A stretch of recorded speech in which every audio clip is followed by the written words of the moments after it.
Phakame ngibingelele ibandla mina nje igama elihle lenkosi yethu Jesu Kristu. Amen. Amen. Ngibingelele kubuholi be-district, umfundisi uNhlapho kanye nomfundisi uMazibuko. Kujwayelekile umuntu uma ethula abantu agcine akazithulanga yena. Ngibonga umfundisi ukuthi libe ku-district yakho noma bengize ngizokhonza noma uNhlapho phakathi kwethu siyabonga ukhona benu ngathi uNkulunkulu enganibusisa. Amen. Kumele ngilungise lefundisi ungaphatheki kabi ngoba endlini ngabeke sizokhonza akenzi lutho ngibona la sengila ngisho ukuthi cha nje umfundisi echazile ukuthi umfundisi uMaphanga beza angiyena uMaphanga mina ngizobhula nje amazolo for uMaphanga ntambama uMaphanga uyobe sefika ayithathele indawo yakhe. Amen bazalwane. Amen. Izwi namhlanje lisencwadini kaSamuel wokuqala isahluko sokuqala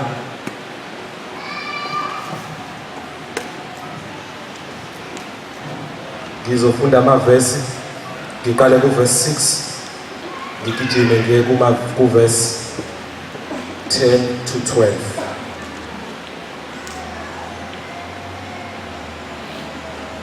Verse 6, isitha sakhe samcokoloza kakhulu ukuba amthukuthelise ngokuba uJehova wayesivalile isizalo sakhe.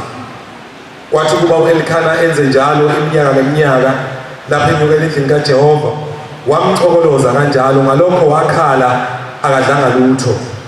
Wayesethi uElkana umyeni wakhe kuye, "Ana ukhalelani na? Awudli ngani?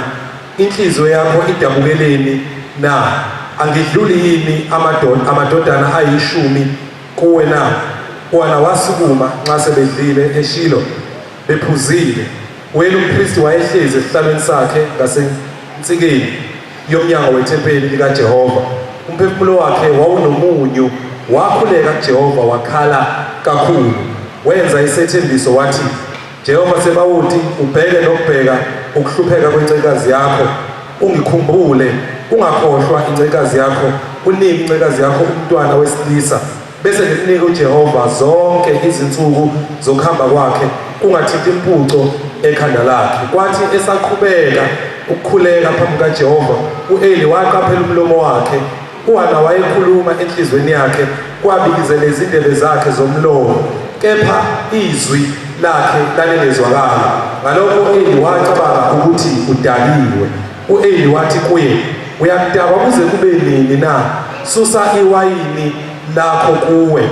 UHana waphendula wathi, "Hayi Nkosi, ngingowesifazane ohluphekileyo, angiphuzanga iwayini naphuzo olulamandla, kepha bengithulula umphefumulo wami phambi kukaJehova." Inkosi busise ukufunda kwezwi layo manje kuze kube phakade. Amen. Baba wethu osezulwini noyise wenkosi yethu uJesu Kristu, nanti izwi lakho Nkosi engcwele, singabantu sicela Nkosi ngalo uthinte inhliziyo zethu, ukuhlukahlukana kwethu ngoKristu siyakhuleka. Amen.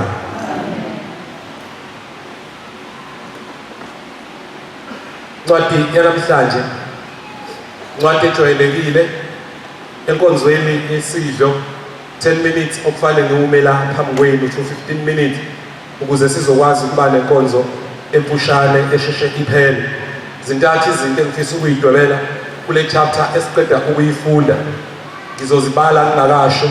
Eyokuqala ithi, kwesinye isikhathi uNkulunkulu mbonge ngepain ehlezi eduze kwakho, uze ungalenzi iphutha lokukhulekela ukuthi isuke, ngoba ukusuka kwayo ungaba ukusuka kwereason yakho yokushipha uNkulunkulu. Masiqala la iBhayibheli, umndeni lo kaElkana. Elkana uthathe umakoti gama lakhe uHana, efisa kuye ukuthi athole umuntu ozoqhubeka nesibongo sakhe, njengoba onke amadoda asiwazi, ekholwa noma engakholwa, engamasabatha noma engewona, kwaShembe noma kwaLhanyana, onke amadoda ayafana, onke afuna ukuthi kube nomntwana womfana ekhaya. Na uma kukhona into kuleli khaya eyayenza uElkana ukuthi aze enze into njengama-Adventist esingayivumi, kwaba ukuthi ayofuna unkosikazi wesibili, ngoba lo oqala anaye uHana abantwana akabatholi. But uElkana missed an opportunity yokuthi ngoba lo mama engabatholi abantwana, akungoba engazali, kodwa hlezi isandla sikaJehova esibelethweni sakhe. Now ithi iBhayibheli njalo uma kulo muzi kunyukelwa ethempelini kuyokhulekwa, yokuqala ngifisa ukuyisho kobaba, umuntu owakuyi-responsibility yakhe yokunaka ukuthi i-worship iphelele yini kwaku-Elkhana. Ithi iBhayibheli kwakuwumsebenzi ka-Elkhana ukuthi akhiphe emnikelweni, anikeze ilunga nelunga lomuzi, ukuze makufikwe ethempelini angabi nento ethi abantwana bami bakhonza uNkulunkulu ngokugcwele kanti akaze abanikelanga. Wayeqala kumama ekhaya akhiphe umnikelo, athi namhlanje mawunikela phambi kaJehova nakho ozokubuyisela. Bese ebantwaneni bonke ababele ngangobuningi babo, i-worship ayiphelele ubaba engazi indaba ukuthi iphetheni. Obaba bazinhloko emakhaya, but they fail ukulida kule ndimana makuze enkonzweni. Abakwazi abantwana ukunikela ngoshintsho ongawazi, ngoba ubafundisa ukuthi into esiyiletha uNkulunkulu ayinavelu. Kodwa mabebona ubaba elida by an example, ebaqalisa phansi bonke ethi kusasa inkonzo yokuvalwa konyaka, nazi izipho esiyokhonza nesiyobonga ngazo uJehova. Lithi iBhayibheli wayenza lento, wayethi njalo Elkhana mesefika kuHana athi ngoba wena ngothandwe yimi, noma u-Elkhana uPhenina ngimnikeze kwakodwa, kodwa makufika kuHana kwakuphindwa kabili, okuyi-assurance yothando olusuka ku-Elkhana. Kodwa uHana noma zayiphindwa izinto kuye, ngoba amehlo akhe ayevalwe yilokhu angenakho, akabonanga isibusiso noma sesiphindwe kabili kuyena. Kwesinye isikhathi imistake esiyenza ekukholweni ukufocus ey'ntweni esingenazo, size sikhohlwe uku-appreciate lezi esinazo. Yazi khona umuntu oyibhiliyoneri noyimiliyoneri namhlanje osesibhedlela ngoba iy'nso akanayo. Wena nami asikho even faithful ekuphuzeni amanzi, kodwa uThixo ngoba uyazi ukuthi ngeke si-afford ukuyithenga, usenze saphila ngalethi ngayinakekeli. Bese thina sikhohlwa ukufocus lokhu esinakho, sinaka imali ngoba singenayo. And iBhayibheli Elkhana wayethi befika kuHana athi, Hana my dear, ngoba wena abantwana ubatholi, but ngoba kungenzeka ukuthi usudawutha nothando lami, ngizokwenza ukuthi manginikeza uPhenina u-10,000 wena uzokunikeza u-20 as i-proof yokuthi la ekhaya wena usangcono ngoba abantwana ungenayo. Ini iBhayibheli sekuhlezwe etafuleni, kukhonzwa, kudliwa, kumnandi. Kulelo tafula kwakukhona ipheni kaHana, kwahlezi uPhenina. Yazi uPhenina umwana efuna ukuthuma umntwana, noma ngabe umseduze noma ngabe umsakele, wayemkhumbuza into eyodwa ukuthi weHana before uthume kuyazalwa. Njalo uma efuna ukukhomba ipheni yakhe kwakukhona uPhenina oyipheni empilweni kaHana. Yazi le pheni kaHana yayinhle ngento eyodwa, yayihamba naye enkonzweni, noma ekhonza yayihlezi etafuleni kanye naye. Kodwa uHana njengomama ohlakaniphile eyibona ipheni yakhe, akazange avume ukuthi imsuse endlini kaJehova, kodwa wasuka ethempelini etafuleni ngaphakathi wasondela ngakwi-althari. Ipheni yakho ayingakusi ngaphandle, but ayisondeze eduze. Ipheni yakho ayikufundisi ukuthi how to worship the Lord, noma izimo zingafu. Musukuba nepain ekwenza ubuze uNkulunkulu, yiba nepain ekwenza uthole i-reason to worship him. The more uPhenina ehlukumeza uHana, ithi iBhayibheli uHana wayisusa etafuleni. Kunamatafula obekumele ngabahlezi kuwona, but asimbonge uNkulunkulu kwesinye isikhathi ukuthi even emndenini yethu azisamukeleki ey'thebeni zayo. Masibuyela njalo sibuyela sifice ipheni ethi ngalona usungcono, ayisifundise ukusuka etafuleni lapho kuswa khona sisondele eduze kwe-althari. But kwakuyisikhathi esimbi ibandla lakudala. Ini iBhayibheli uma umpristi ebuka umuntu kaNkulunkulu eworship, into efika engqondweni yakhe kuqala ukuthi udakile. Angichaza abantu abadakiwe kule nkonzo. Enkonzo abantu badakiwe. Lezi insuku sidila nabazalwane abadakiwe in and outside the church. Yazi abantu abasadakwa ngokudlula ey'nkambeni. Bathi bekhuluma uzwe ukuthi akukhuluma umuntu osoba, kukhuluma umuntu obanjwe yimoya yobumnyama, udakwe zinkanuko zenhlabathi. Mabe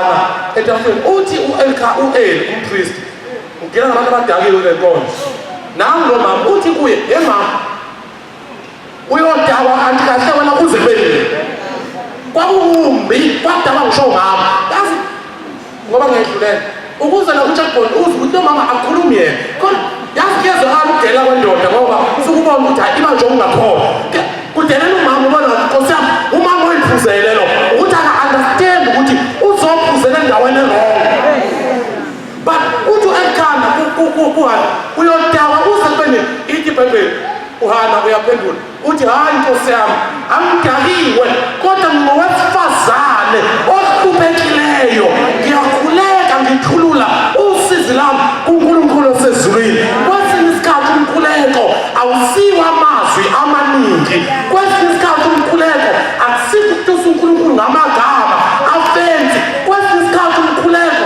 awudingi ukuthi uzubizwe ngomama uthiwa omama baba-prayer warrior ngoba silwi emkhulekweni sizohlale athara sithulula inhliziyo yethu sizothi Nkosi singamemezanga wena uYesu usezulwini bese uphendula umthandazo ithi iBhayibheli uthi kuHana bengikhuleka uNkulunkulu ngicela indodana but iprayer yakhe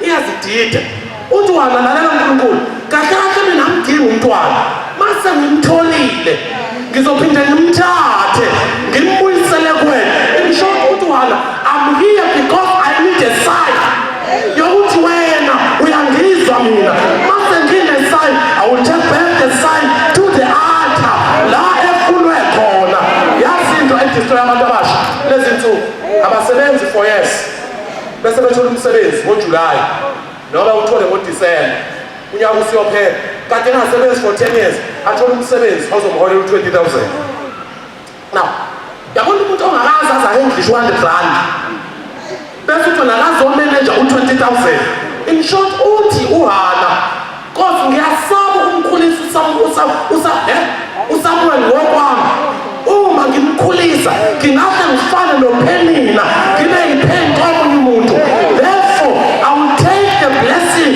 back to the altar la ecelwe khona ngizothi Nkosi anginawo amandla okuyikhulisa show me how to raise a child for years benginamntwana ngihlala uPenina I might make a mistake kulo athi utata omhlophe umebhala athi every year uHana umethunga ibhanti likaSamuel athi wayesuke ekhuleka athi umeripota athi Nkosi kwangathi wena ungabamba isimilo sakhe umode umenza afane nowakho awu mama bethu abethandaza babuka ummeli emntwaneni babuka udokotela babuka uthisha bakhuleka esikhathi angakhula asondle kodwa uHana uthi no angifuna ngondle ngifuna ukuthi umekhula afane nezulu there was a prayer akhuleka uNkulunkulu ungayilaleli here is a mother who prayed to a point where uNkulunkulu wathi isandla sami sengisizwa siweak angisakwazi ukuqhubeka ngivale isibeletho